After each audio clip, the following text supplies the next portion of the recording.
Hi, I am the Fearless Patriot, and I just wanted to come on here and share how I became a conservative. Now, I'm actually kind of hiding out in the kids' room.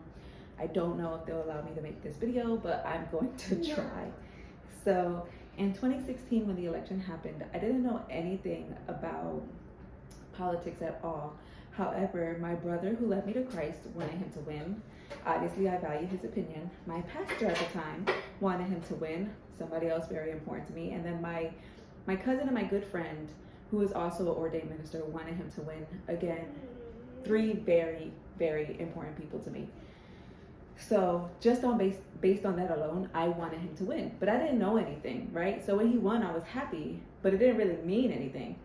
I had no idea how politics worked. So fast forward to 2019, and I opened YouTube one day, and there's a suggested video from a pastor who I never heard of at the time.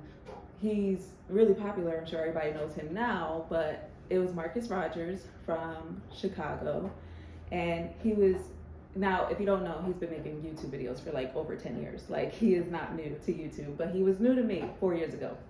And he said the scripture, you know, my people perish from lack of knowledge. And he was saying how the people in the Bible, they knew that the politics of the day sometimes clashed with their beliefs, and sometimes they were punished for observing their beliefs despite the kings and the politics.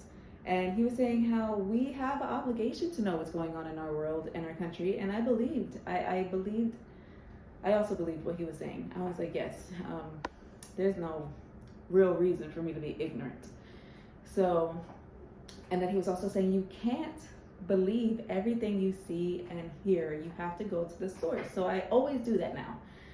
And he was saying, you know, as far as Donald Trump, so I never watched the news, so I didn't know what the news was saying, but he was saying to do your own research, right? Go watch a Trump rally and form your own opinion. So that is what I did. I went and I watched a rally, and when it was done, I was like on fire. Like, yes, because I always loved my country.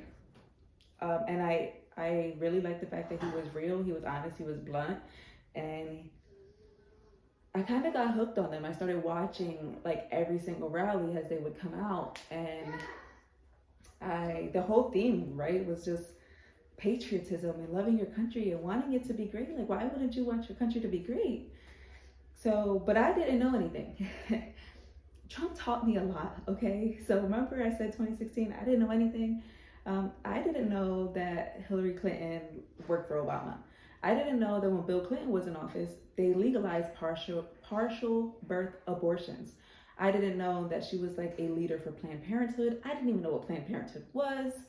I didn't know about Benghazi. I knew nothing. So you can imagine I'm learning all these things, and then I found out like Pelosi, like she's been in office since forever. Like, what? Why is she still there?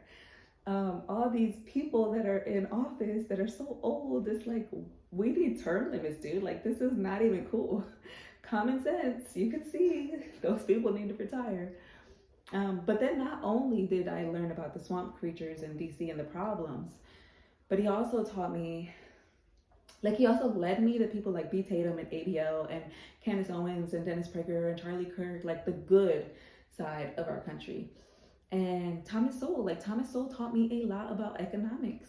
And so when 2020 came, you know, it just seemed like it was a huge movement. And it wasn't Trump, it wasn't him, it was this spirit and this fire and this love for America, right? We want it to be great.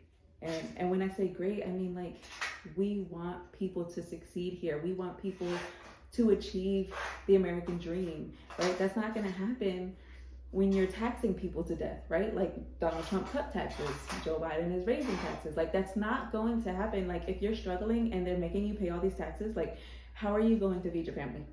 So anyway, so that's really it. That's my story. I never was a liberal. I never was a leftist, but I didn't know anything. And when I learned, I found out that, oh, I fall on the Republican side of the ticket. And so really the only time that I did vote was in the last election because that was the only time I actually knew what the heck was going on in our country.